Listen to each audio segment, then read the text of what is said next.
Bismillahirrahmanirrahim. Assalamualaikum warahmatullahi wabarakatuh. Alhamdulillah kan kepada Allah Subhanahu wa taala yang telah rahmat dan hidayahnya lah sehingga kita dapat melakukan presentasi hari ini tanpa ada halangan dan tak lupa pula kita kirimkan sholawat salam kepada junjungan Nabi Muhammad SAW yang telah membawa kita dari alam kegelapan menuju alam yang terang benderang.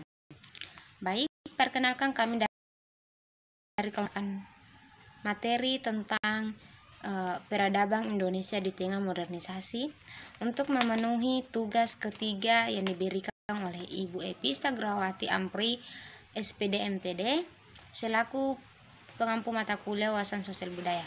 Baik, perkenalkan nama saya Arni sebagai moderator sekaligus pemateri pertama. Langsung saja saya persilakan kepada pemateri lainnya untuk memperkenalkan diri sekaligus memperkenalkan. Assalamualaikum warahmatullahi wabarakatuh. Perkenalkan, nama saya Miskia. Di sini saya sebagai pemateri kedua menjelaskan materi tentang ciri-ciri modernisasi dan syarat-syarat modernisasi. Assalamualaikum warahmatullahi wabarakatuh. Perkenalkan, nama saya Ahmad Nur. Saya di sini sebagai pemateri ketiga dan akan menjelaskan proses terjadinya modernisasi. Assalamualaikum warahmatullahi wabarakatuh. Saya Suci Maulidia Baharudin sebagai pemateri keempat yang akan menjelaskan mengenai perjalanan Indonesia mencapai modernisasi. Saya Arvina Damyanti. Saya akan melanjutkan materi di bagian E, yaitu dampak modernisasi. Perkenalkan, saya Irfan S. sebagai pemateri terakhir yang menjelaskan tentang apa saja upaya yang harus dilakukan dalam proses modernisasi. Baik, saya akan memaparkan materi tentang pengertian dan peradaban. Nah, modernisasi itu sendiri adalah suatu perubahan dari keadaan yang kurang maju atau kurang berkembang menjadi lebih baik di berbagai aspek kehidupan dengan harapan tercapainya masyarakat yang makmur dan sejahtera.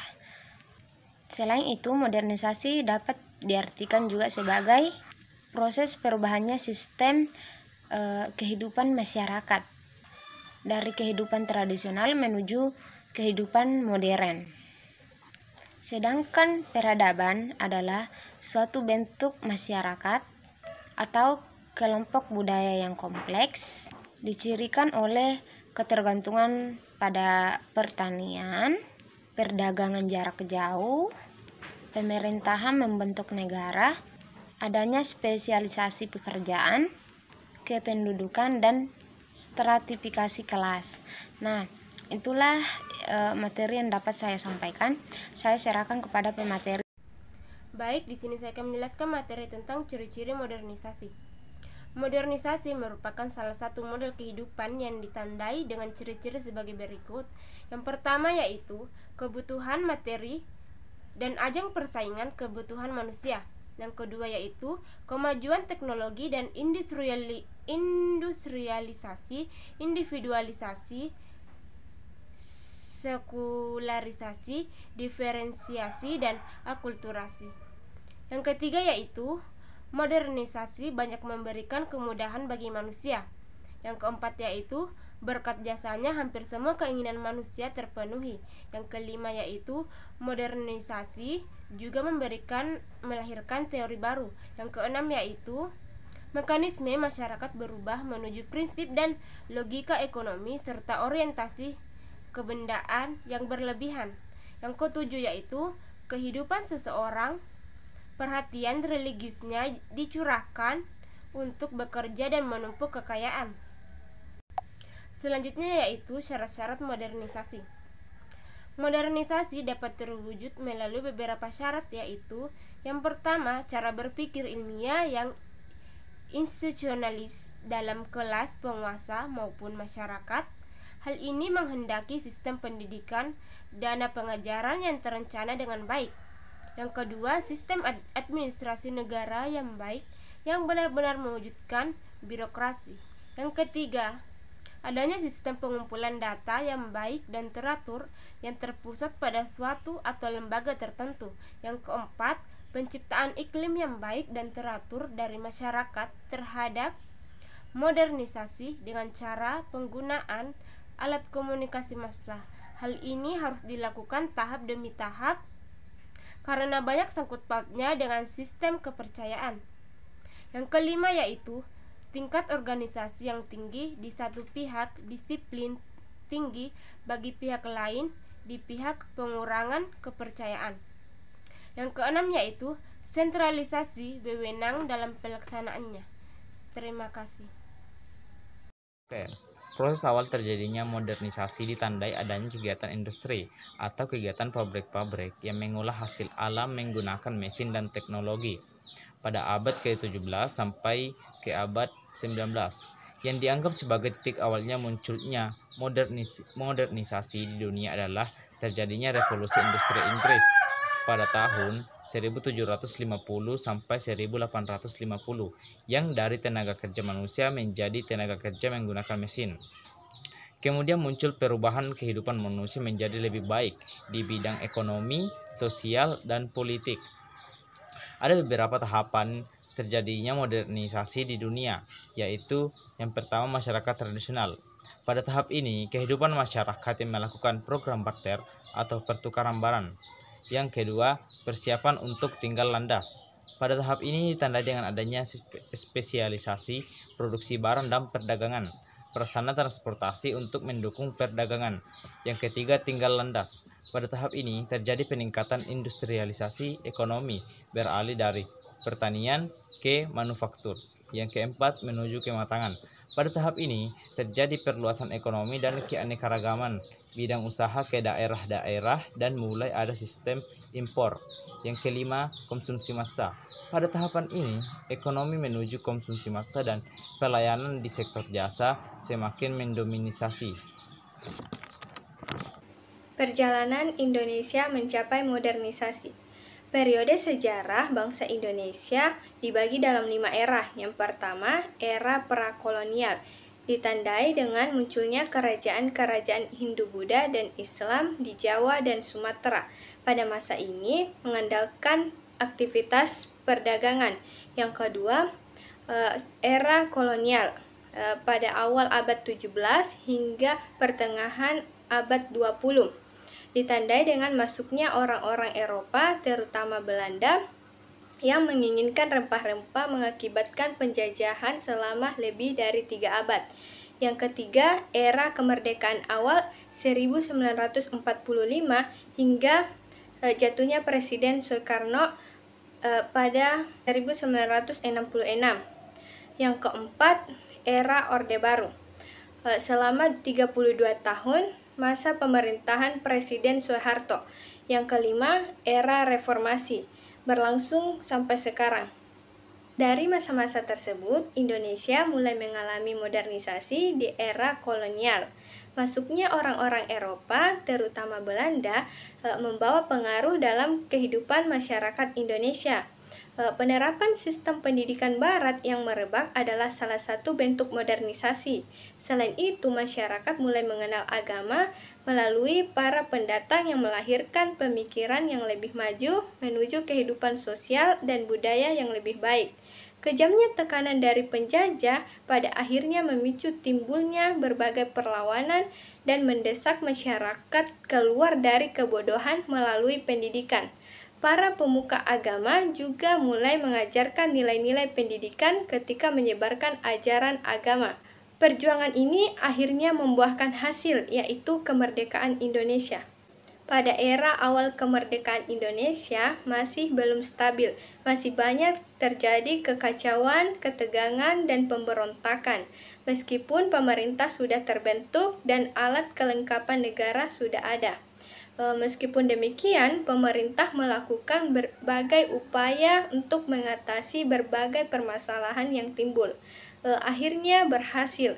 Struktur kehidupan masyarakat pun mulai mengalami perubahan. Ditandai dengan yang pertama, pemerintah mulai menyelenggarakan pendidikan yang disesuaikan dengan kondisi Indonesia yang telah merdeka.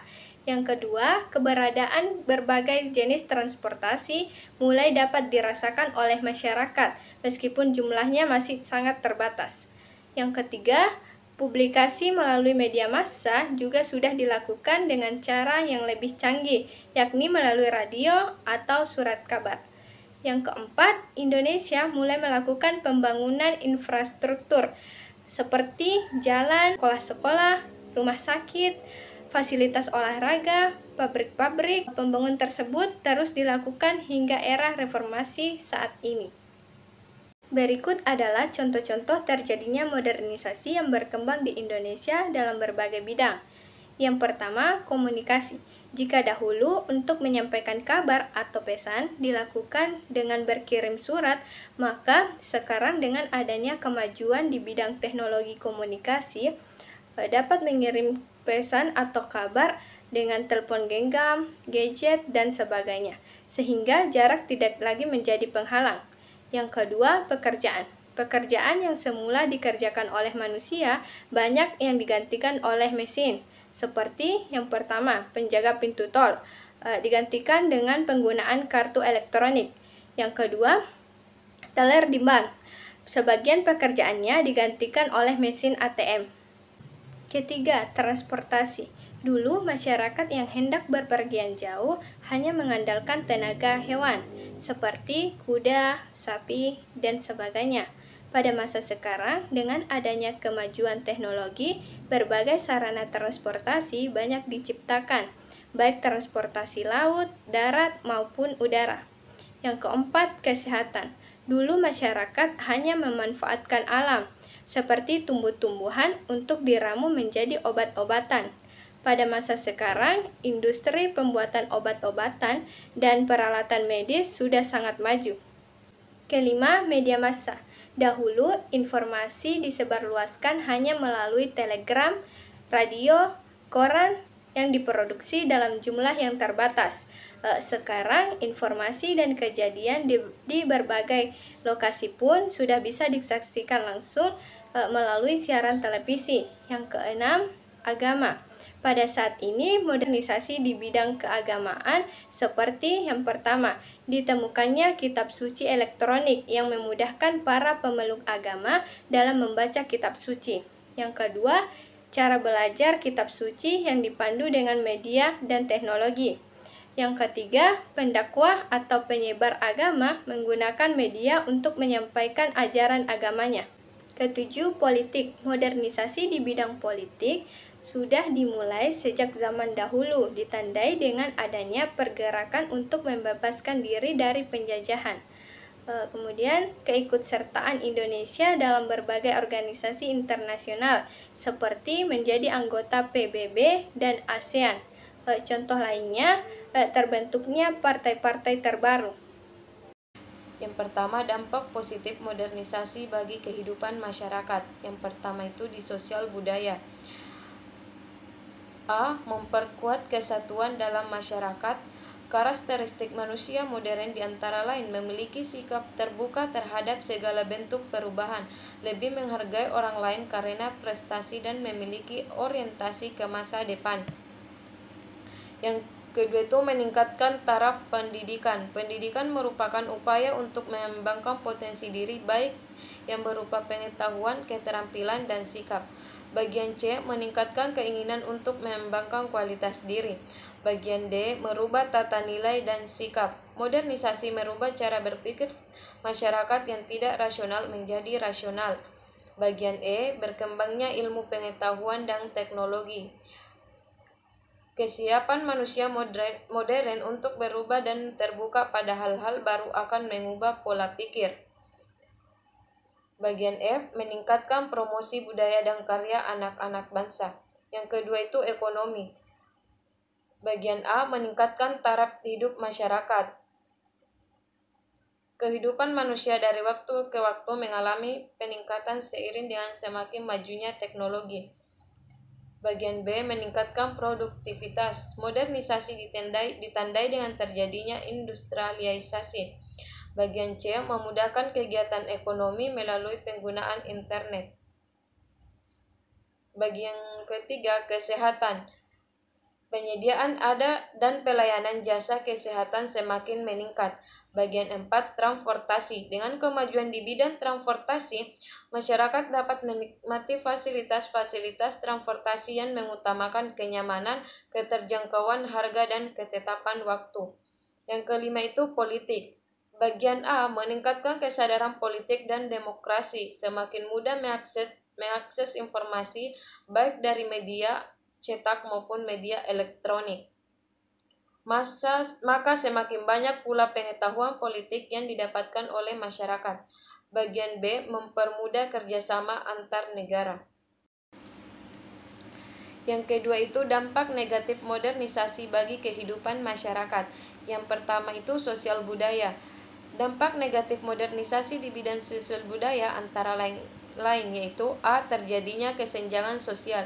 Kesenjangan sosial yang terjadi dalam masyarakat disebabkan karena ada sebagian masyarakat yang mampu mengikuti arus modernisasi sementara sebagian masyarakat lainnya ingin tetap dengan kondisi yang ada dan tidak mau berkembang. Bagian B, menumbuhkan sikap individualis.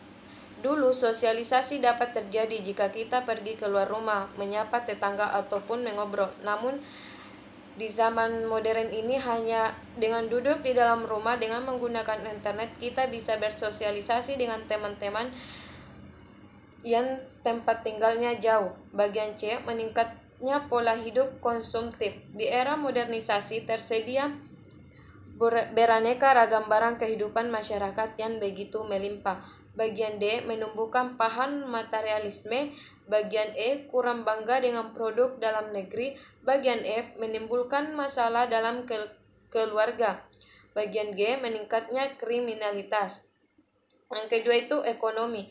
Dampak negatif modernisasi di bidang ekonomi yaitu terjadinya pengangguran bagi warga masyarakat yang tidak mempunyai kualifikasi yang sesuai dengan yang dibutuhkan. Pengurangan jumlah tenaga kerja karena digantikan dengan mesin dan teknologi yang lebih modern. Terjadinya kesenjangan ekonomi dalam masyarakat. Bagian 3, kesehatan. Dampak negatif modernisasi di bidang kesehatan terbagi menjadi 3. Yang pertama itu terjadinya pencemaran lingkungan karena rumah sakit atau industri yang bergerak di bidang kesehatan. Yang kedua, berbagai produk teknologi dapat menimbulkan radiasi yang memunculkan berbagai penyakit baru. Yang ketiga, cahaya handphone atau komputer dapat menimbulkan radiasi yang merusak penglihatan. Yang keempat, transportasi. Di bidang transportasi, modernisasi menyebabkan dampak negatif, yaitu meningkatnya jumlah kendaraan pribadi yang menimbulkan kemacetan dan pencemaran udara. Yang kedua, meningkatkan jumlah kecelakaan lalu lintas. Yang kelima, lingkungan. Dari sisi lingkungan, modernisasi dapat menimbulkan pencemaran lingkungan alam. Modernisasi di negara kita yang ditandai dengan dibangunnya berbagai industri dan pembangunan di segala bidang kehidupan telah menimbulkan permasalahan baru dalam lingkungan hidup yaitu pencemaran lingkungan. Sekian. Salah satu perubahan sosial dan budaya akibat adanya modernisasi adalah memudarnya jati diri bangsa.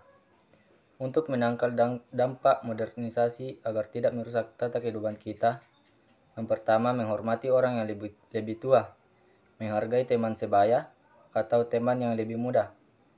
Yang kedua, tidak mencampuri urusan orang lain. Yang ketiga, mempertahankan nilai pergaulan sesuai kepribadian bangsa. Yang keempat, saling bertegur sapa. Yang kelima, membudayakan berbahasa dan bersikap santun. Bergotong royong tanpa pamrih. Yang ketujuh, bersikap selektif atau memilih hal-hal yang baik.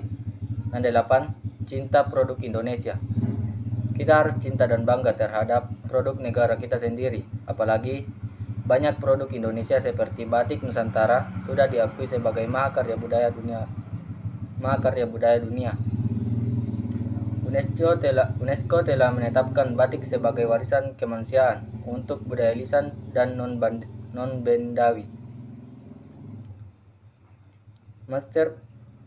Masterpieces of the oral and intangible heritage of humanity. Sejak 2 Oktober 2009, selain batik, wayang dan keris juga sudah diakui dunia sebagai warisan budaya bangsa.